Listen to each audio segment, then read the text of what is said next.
Another wet day project. I've got an OS Max 20 which dates from sometime in the 1970s, I believe. It's quite an old one because it's got the strap-on type silencer rather than the bolt-through type silencer. This has been pulled from my Junior 60, which I didn't build, but I acquired probably about 10 years ago. And when it was in regular service, it flies beautifully. But it's sat dormant in the loft probably for 3 or 4 years, maybe even longer actually. The engine has seized up or gummed up with castor oil. The engine is as it came in the model. It is old, well used, someone has got spray paint on it, and it's looking very tired. So as I've got to degum it, I thought I might stick it in the ultrasonic cleaner, see if we can get rid of some of that paint, clean it up, get rid of some of the gum on the head, see if we can make it look a bit more presentable.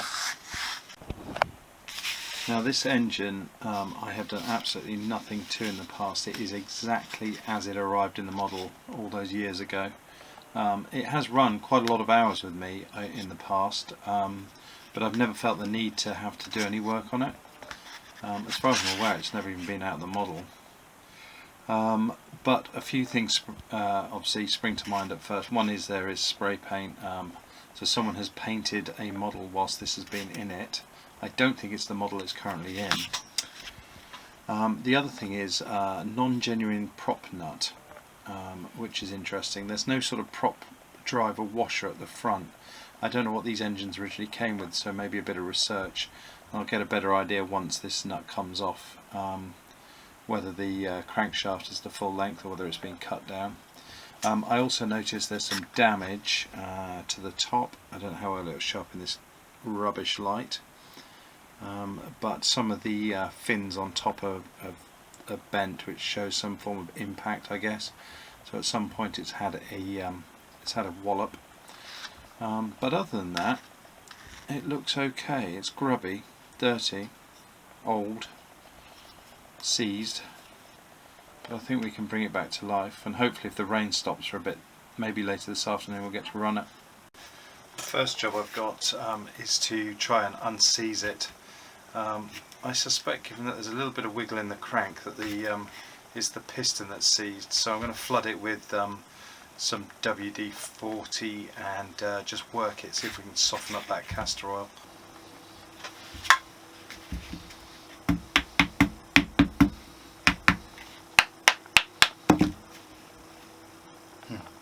It's been on there a while.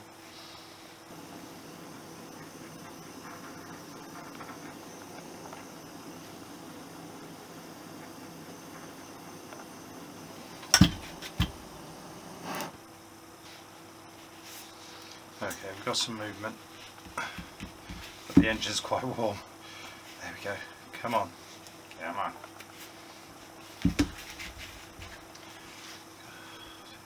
There we go. There we go. Unfortunately the gasket didn't survive. We might be able to make a new one.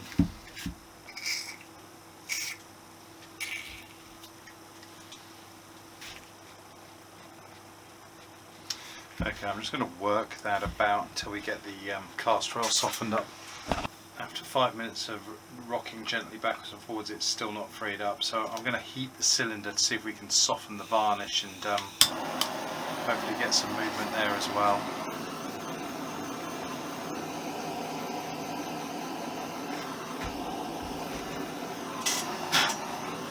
Don't set fire to your bench. Yeah, there we go. A little bit of heat and already I've got some movement on there. Right, good.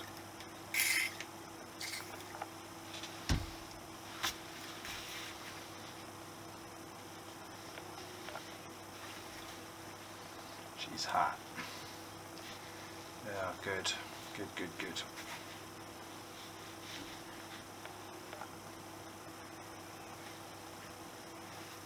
She's gummy. I've squirted more WD in there just to lubricate, and we now rotate freely, which is good.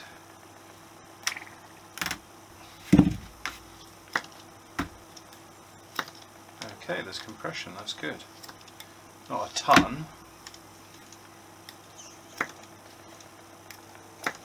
but enough. That's always good, isn't it? Non-genuine.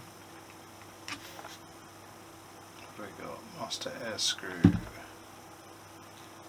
9x5. Quite big for an engine this size.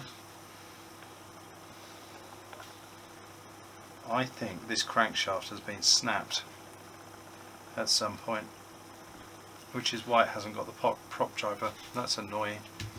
I mean, for the application it's working.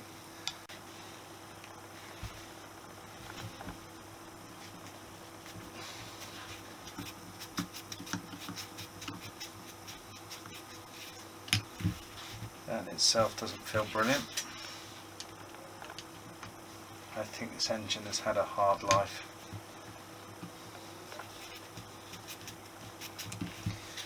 Okay, one screw, but this one doesn't seem to want to unscrew, which suggests that maybe the threads are stripped in there.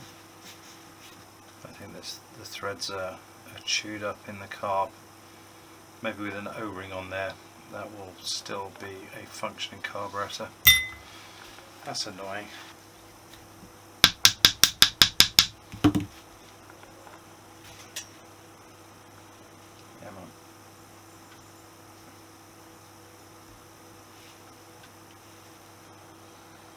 Yeah, interesting. I've not had an engine this old apart before, but it's got a baffle on the piston, which causes, I think, incoming charge to be swirled up around the top of the head, and allowing the exhaust to flow out. Later engines don't have this design. And it's got a notch cut in the cylinder head as well to make room for that baffle.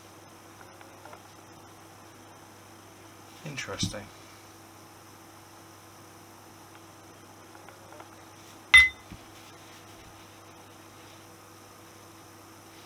Excellent. The next job is going to be to try and get the liner out, which is this sleeve that fits in here. If we can't get that out, you can't get the piston out. Okay, the liner is in there good and firm. I'm just going to see if I can loosen it using a punch. That might be a no.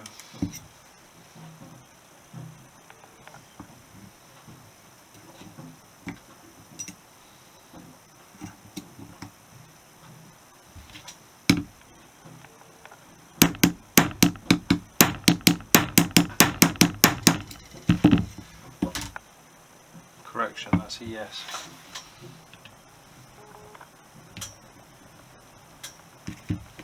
So we have the cylinder liner out. We've got transfer port holes at the bottom here. That's the transfer port into the cylinder, and then you've got the exhaust port there. A lot of work went into these little pistons back in the day, more complicated than the modern ones. That could definitely benefit with a good clean. I don't think this is the recommended method.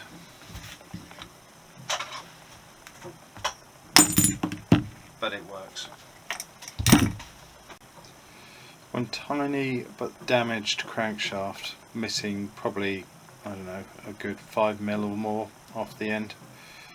I'm going to keep an eye out on eBay to see if any of these ever come up, but for the time being we'll use this one. And this is a plain bearing engine, so it's got phosphor bronze sleeve that runs down the centre, so no ball bearings to worry about. They do wear, but generally speaking they last for a long time. My thinking is that dishwasher tablets are generally quite safe on most metals, including aluminium, so give it a go and see what happens.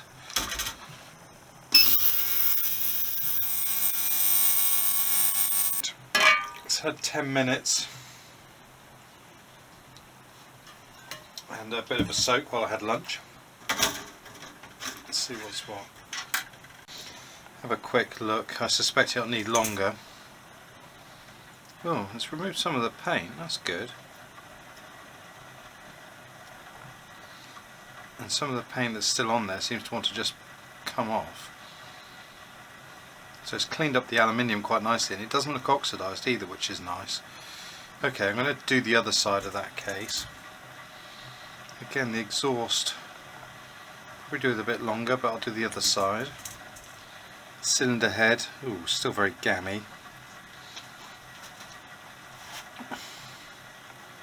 It's removed the carbon from the actual combustion chamber, but the burnt on oil is still present.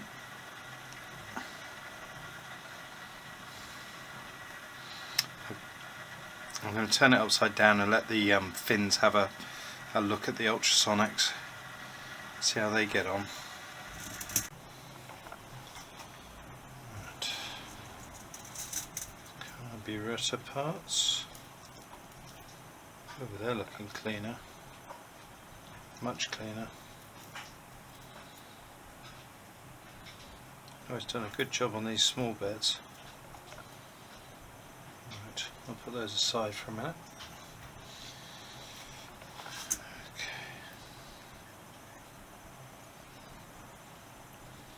That's looking good. It's looking very good. I quite like this dishwasher tablet. It seems to do quite a good job of cleaning without messing up the aluminium. There are signs of corrosion on the aluminium which I'll never get off, but generally on the whole it's done a damn good job. I mean, the paint's gone, there's still a bit of crud in the corners. Have a look at those in a bit. Back of the exhaust. Okay, didn't clean off everything in there, I'll have a look at that in a minute. And the cylinder head, looking a lot better, but I think we might need to use a wire wheel on that. Just clean it up properly. So we have all our clean parts. Everything went through the ultrasonic cleaner in the end, including the piston and the cylinder, because they were quite tarry. So it's now time to assemble all this, and I'm turning a very small engine into a very long video. So I managed to get a screw to re-tap into the body of the carburetor. This is the next screw size up. I also had to drill out the hole in the body slightly to clear the screw, but that is now secure in place. So hopefully that'll now function correctly with no air bleeds.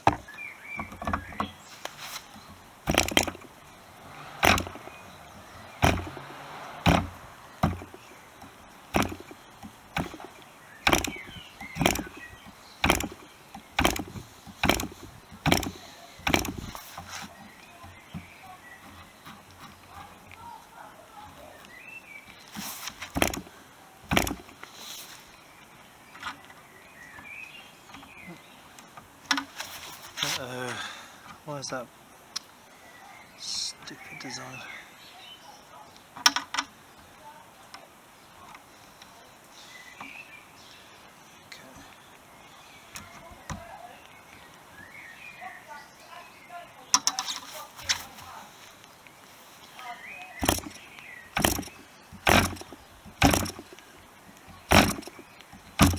Ow, bitey.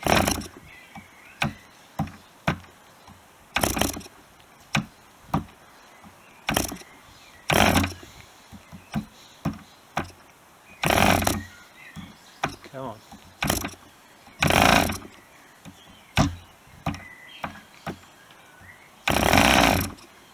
Nearly.